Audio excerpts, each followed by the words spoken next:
Trump రెండవ దఫా పరిపాలనలో భారత్ అమెరికా సంబంధాలు ఎలా ఉండబోతున్నాయి? ప్రతికూల అంశాలేంటి? అవరోధాలేంటి? ఇండియన్ టెకీలకు సవాల్గా మారే అంశాలేంటి? భారత అమెరికా సంబంధాలలో రక్షణ సైనిక సహకారం ఎలా ఉండబోతుంది? ఇలాంటి చర్చలు విశ్లేషణలు జోరుగా ఊపందుకున్నాయి. ఫస్ట్ టైం అధ్యక్షుడిగా పనిచేసిన నాటి నుంచి తాజా ఎన్నికల వరకు ట్రంప్ నినాదం అమెరికా ఫస్ట్ అదే మోటోతో పనిచేశారు. ఇకపై చేస్తారు కూడా.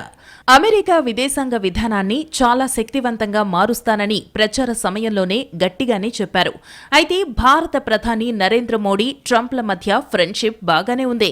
హౌడీ మోడీ, నమస్తే మోడీ వంటి ఈవెంట్లలో ఇద్దరూ పాల్గొన్నారు. ట్రంప్ గత పాలనలో భారత్ అమెరికా సంబంధాలు బలంగానే ఉన్నాయని వీటిని బట్టి చెప్పొచ్చు.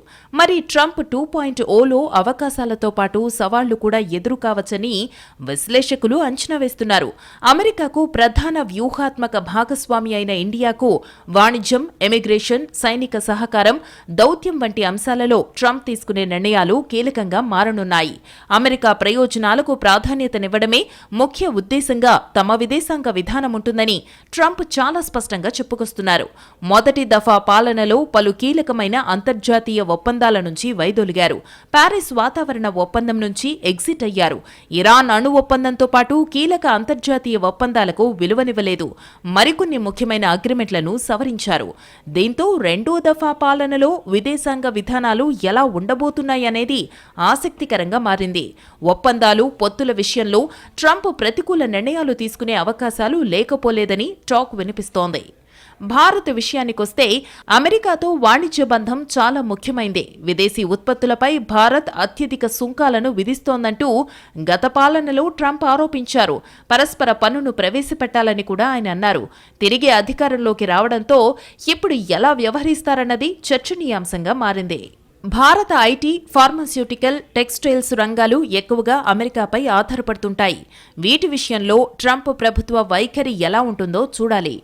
ఇకపోతే అమెరికా ఇమిగ్రేషన్ విధానం భారతీయులకు చాలా కీలకమైంది. ముఖ్యంగా H-1B వీసాపై ఆధారపడి అక్కడ పనిచేస్తున్న ఐటీ నిపుణులపై ఇమిగ్రేషన్ విధానం చాలా ప్రభావాన్ని చూపుతుంది. ట్రంప్ మొదటిసారి పాలనలో విదేశీయులకు ఉద్యోగాలివ్వాలంటే వేతన పరిమితులు పెంచాలని ప్రభుత్వం ప్రతిపాదించింది. ఈ పరిణామం భారతీయ ఐటీ నిపుణులు, టెక్ కంపెనీలకు సవాలుగా మారింది. ట్రంప్ మళ్లీ అధికారంలోకి రావడంతో ఈ నిబంధనలను ప్రవేశపెడితే అమెరికాలోని ఇండియన్ టెకీలు ఇబ్బంది పడే అవకాశమూ లేకపోలేదు. మనపై ఆధారపడే అక్కడి ఐటీ కంపెనీలు కూడా ప్రభావితమవుతాయి. భారత్ అమెరికా సంబంధాలలో రక్షణ, సైనిక సహకారం అంశాలు గత కొన్నేళ్లుగా కీలకంగా ఉన్నాయి. జో బైడెన్ హయాంలో critical and emerging technology, jet ఇంజన్ల తయారీకి GE, HAL వంటి కీలకమైన రక్షణ ఒప్పందాలు ఇరు దేశాల మధ్య జరిగాయి.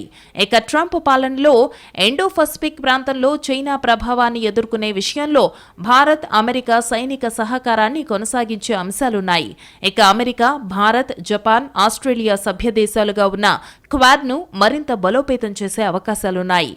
చైనాకు కౌంటర్గా క్వాడ్ బలోపేతమవుతోంది. సభ్య దేశాల మధ్య ఆయుధ విక్రయాలు, సాంకేతికత బదిలీలు, ఉమ్మడి సైనిక విన్యాసాలు వంటి మరింత రక్షణ సహకారాన్ని ట్రంప్ 2.0 హయాంలో ఆశించవచ్చు. ఇక ఉగ్రవాద నిరోధం విషయంలో కూడా భారత లక్ష్యాలకు అనుగుణంగా ట్రంప్ ప్రభుత్వం పనిచేసే అవకాశముంది. ఏది ఏమైనా ట్రంప్, మోడీలకు మధ్య మంచి సంబంధాలే ఉన్నాయి. గత ఎన్నికల సమయంలోనే హౌడీ మోడీ, నమస్తే ట్రంప్ బాగా పాపులర్ అయ్యాయి. మరి ఈసారి కూడా ఈ ఇద్దరు నేతలే అధినేతలుగా ఉండడంతో ఇరు దేశాల మధ్య సత్సంబంధాలు కొనసాగుతాయని భావించవచ్చు.